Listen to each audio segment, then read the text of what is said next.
বাজারে এত এত টেস্ট পেপারের ভিড়ে কোন টেস্ট পেপারটা কেনা উচিত? পাঞ্জেরি, লেকচার, রয়্যাল না অন্য কিছু, কোনটা কেনা উচিত? আমরা সারাদিন এইটা নিয়ে কি টেনশনে থাকি। এবং যারা এখনো টেস্ট পেপার কিনো নাই তারা এইসব চিন্তা বাদ দিয়ে আজকে জাস্ট আমার ভিডিওটা দেখো, তাহলে কি তুমি ক্লিয়ার হয়ে যাবা যে তোমার আসলে কোন টেস্ট পেপারটা কেনা উচিত। ঠিক আছে?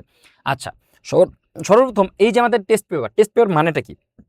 যে তোমার বিগত সালের প্রশ্ন থাকবে আর কি কলেজের টেস্ট পরীক্ষার প্রশ্নগুলো থাকবে। আচ্ছা, গেল। এবার এখান থেকে আমরা কি করব? এখান থেকে আর কি আমরা এমসিকিউ, সিকিউ বা শর্ট কোশ্চেন যেগুলো আছে এগুলোকে আমরা সলিউশন করব। তো আমার দেখতে হবে যে আমরা যেহেতু বাঙালি জাতি, পুরা বই শেষ করে আমরা টেস্ট পেপার হাত দিব আর আমরা পেরে যাব, এটা আমরা কি হওয়া সম্ভব না। ঠিক আছে? আর আমরা অনেক পড়া ফাঁকি দিই। তো সেক্ষেত্রে আমি দেখব যে যেই টেস্ট পেপারটা আমি নিব সেই টেস্ট পেপারটাতে অধ্যায় ভিত্তিক এমসিকিউ, সিকিউ আছে কি না। এটা হচ্ছে 1 নাম্বার ক্রাইটেরিয়া, যে অধ্যায় ভিত্তিক এমসিকিউ, সিকিউ আছে কিনা। কারণ কি তুমি একটা ওয়ান শট ক্লাস দেখলা বা কারো একটা ক্লাস দেখলা, যে কি তুমি ধরো কথার কথা কি ম্যাট্রিক্স নির্ণায়কের ক্লাসটা দেখলা বা তুমি এটা পারো, তুমি কি করবা এখন এটার সলিউশন করতে যাবা যে কোন কোন আসছে, প্রশ্নগুলো আসছে এই অধ্যায় থেকে। তখন তোমার কাছে যদি এরকম মানে টেস্ট পেপারের মধ্যে এরকম না থাকে, যে তোমার অধ্যায় ভিত্তিক না থাকে, যে ম্যাট্রিক্স নির্ণায়ক, তারপর কি দ্বিতীয় অধ্যায়, তৃতীয় অধ্যায় যদি না থাকে, সেক্ষেত্রে কি তোমার খুঁজতে হবে অনেক বেশি, তোমার টাইম কনজিউমিং হবে, তোমার প্রস্তুতিটা ভালো হবে না। বা যারা বিভিন্ন অধ্যায় স্কিপ করতে চাও, যে ধরো আমি একটা স্কিপ করে দিব, একটা অধ্যায় স্কিপ করে দিব, তো তোমার অবশ্যই কি এটা অধ্যায় ভিত্তিক থাকতে হবে। এবং তোমরা যখন টেস্ট পেপার কিনতে যাবা, নিজে হাতায় দেখবা যে তোমার কাছে ভালো লাগে কিনা, তোমার কাছে এই সাজানোটা ভালো লাগে কিনা। আমরা মানে দোকানে যাইতাম, দোকানে যাই সবগুলো টেস্ট পেপার নিতাম, নিয়ে দেখতাম যে কোনটা ভালো লাগে, কার সাজানোটা ভালো, যার সাজানোটা ভালো তুমি কি সেই টেস্ট পেপারটাই নিয়ে নিবা। এবং নেওয়ার ক্ষেত্রে সবসময় দেখবা যে অধ্যায় ভিত্তিক এমসিকিউ, সিকিউ আছে কিনা। আচ্ছা, দ্বিতীয়ত তোমার এই যে তোমার অধ্যায় ভিত্তিক তুমি দেখা যায় কি 40-50টা কি থাকে, যে তোমার প্রশ্ন থাকে, তোমরা সেগুলো কিভাবে সলিউশন করবে সেটার জন্য আলাদা ভিডিও আমি দিব। এটার জন্য অবশ্যই আমার যে চ্যানেলটা এসআর সাইদ, এই চ্যানেলটাকে অবশ্যই কি করতে হবে, সাবস্ক্রাইব করে রাখতে হবে। ঠিক আছে? আচ্ছা আচ্ছা, গেল। এটা তো তোমরা সাবস্ক্রাইব করে রাখবা, তাহলে কি বাকিগুলো তোমরা পেয়ে যাবে যে কিভাবে তুমি টেস্ট পেপারটা সলিউশন করবা। কারণ আমরা কি ভুল পদ্ধতিতে টেস্ট পেপারটা সলিউশন করি, যার কারণে কি হয় যে টেস্ট পেপারের যে আসল আউটপুটটা পাওয়ার কথা সেটা আমরা পাই না। দ্বিতীয়ত কি আমার দেখতে হবে যে এই যে তোমার টেস্ট পেপারের সকল প্রশ্ন শেষে কি সুন্দর মতো ভালো পরিমাণ তোমার মডেল টেস্ট আছে কিনা। যদি থাকে যে অধ্যায় ভিত্তিক মডেল টেস্ট আছে প্রত্যেকটা অধ্যায় শেষে, সেটা আরো ভালো। আর যদি না থাকে, অ্যাটলিস্ট পুরা মানে ধরো জীববিজ্ঞান দ্বিতীয় পত্র বা অর্থনীতি দ্বিতীয় পত্র বা প্রথম পত্র, এইটার শেষে কি তোমার 5-7টা মডেল টেস্ট আছে কিনা। সেই মডেল টেস্টগুলো আমরা সামনে কাজে লাগাবো, সেটা আমি আলাদা ভিডিওতে বলবো যে কিভাবে তুমি টেস্ট পেপার থেকে বেস্ট আউটপুটটা পাবা। আচ্ছা, গেল। তারপর কি একটা প্রশ্ন আসে যে ভাই টেস্ট পেপার থেকে কত সালের প্রশ্ন থাকা উচিত বা কত সাল পর্যন্ত আমরা সলিউশন করব। মিনিমাম যদি কোনো টেস্ট পেপারে লাস্ট 5 ইয়ারের প্রশ্ন থাকে, ঠিক আছে, লাস্ট 5 ইয়ারের প্রশ্ন থাকে, সেটা কি তোমার জন্য এনাফ। ঠিক আছে? বিগত সালের 5 বছরের প্রশ্নও যদি থাকে, তাহলে কি তোমার জন্য এনাফ, কারণ ওই প্রশ্নগুলো থেকেই তুমি কি কমন পাওয়া যাবা। ঠিক আছে? এটা অবশ্যই খেয়াল রাখবা যে বিগত 5 সালের প্রশ্ন আসছে কিনা। কিন্তু এখন সমস্যা হচ্ছে যারা এইচএসসি, যারা 26 ব্যাচ, তাদের কিন্তু ফুল সিলেবাস। তাদের ক্ষেত্রে কি দেখবা যে 2020 সালে তো পরীক্ষা হয়ই নাই, 2021 সাল থেকে কি শর্ট সিলেবাস চলতেছে।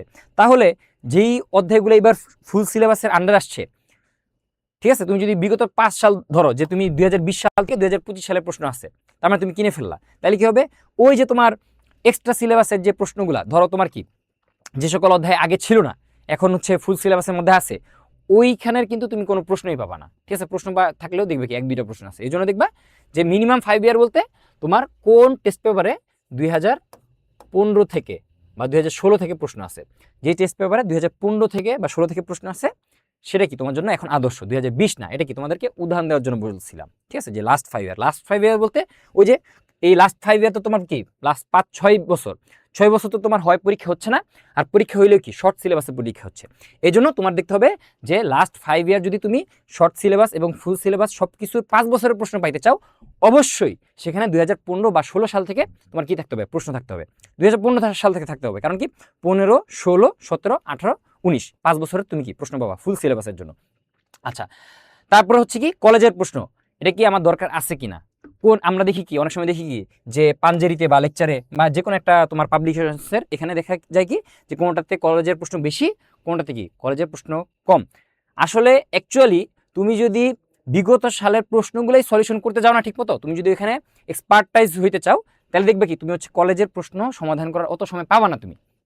এই জন্য তোমার কলেজের প্রশ্ন সবগুলোতেই আছে, এই জন্য কলেজের প্রশ্ন নিয়ে তোমরা হচ্ছে কি বিভ্রান্তিতে পড়বে না। হায়েস্ট তোমরা যেটা করতে পারো, ক্যাডেট কলেজ বা যেগুলো হচ্ছে তোমাদের জন্য ভালো মনে হয় যে কয়েকটা কলেজের প্রশ্ন আমি সমাধান করব, সেই সকল কলেজ থাকলেই কি তোমার জন্য এনাফ। এবং এগুলো হচ্ছে প্রত্যেকটা টেস্ট পেপারেই থাকে। এই জন্য কলেজের প্রশ্ন কতগুলো আছে, 50টা আছে না 100টা আছে না 200টা আছে, এটা নিয়ে কি তোমরা হচ্ছে মাথা ঘামাবা।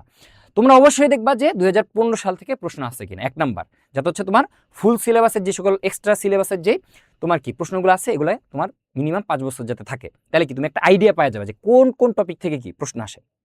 আচ্ছা, আর যেটা বললাম যে মডেল টেস্ট, এবং যখন তোমরা কি এই বিভিন্ন অধ্যায় ভিত্তিক যে এমসিকিউ সিকিউ করে ফেলবা, তারপরে যাতে তুমি মডেল টেস্ট দিতে পারো, এই জন্য যাতে পর্যাপ্ত মডেল টেস্ট ওখানে থাকে। মিনিমাম যাতে প্রত্যেকটা সাবজেক্টে 5টা করে মডেল টেস্ট থাকে, 5টা করে সিকিউ, 5টা করে এমসিকিউ।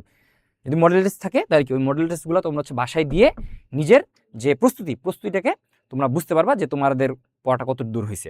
তো আশা করি তোমরা আর এই টেস্ট পেপার কেনা নিয়ে বা টেস্ট পেপার কোনটা বাছাই করবা সেটা নিয়ে কি আর কোনো প্রকার ঝামেলা থাকবে না। তোমরা যেটা করতে পারো যে অনলাইনে অর্ডার না দিয়ে তোমরা হচ্ছে সামনাসামনি, এখন সব দোকানে মোটামুটি টেস্ট পেপার অ্যাভেলেবল হয়ে গেছে, তোমরা একদম বাসার কাছে যেই প্রকাশনী আছে বা যেই তোমার দোকান আছে স্টেশনারি দোকান, সেখানে যেয়ে কি তুমি হচ্ছে দেখবা যে তোমার যত প্রকাশনী আছে সবগুলো পাশাপাশি রাখলা, রাইখে দেখলা যে কি এই ক্রাইটেরিয়া যার মধ্যে আছে, তুমি এখান থেকে যে কোনো একটা টেস্ট পেপার নিয়ে তুমি কি পড়া শুরু করো। সবচেয়ে বড় জিনিস কি, ওই টেস্ট পেপার সবগুলো থেকে 19-20 লেখা আছে, জাস্ট তোমার কি নিজে পড়তে হবে। নিজে যখন পড়বা তখনই কি এই তোমার টেস্ট পেপার কেনা বা টেস্ট পেপারকে তোমার সময় দেওয়াটা কি তোমার জন্য বেনিফিশিয়াল হবে। তো আশা করি এটা নিয়ে তোমাদের আর কোনো টেনশন থাকবে না। তো সবাই ভালো থাকো, সুস্থ থাকো, নেক্সট কোনো একটা ভিডিওতে দেখাচ্ছে। আল্লাহ হাফেজ।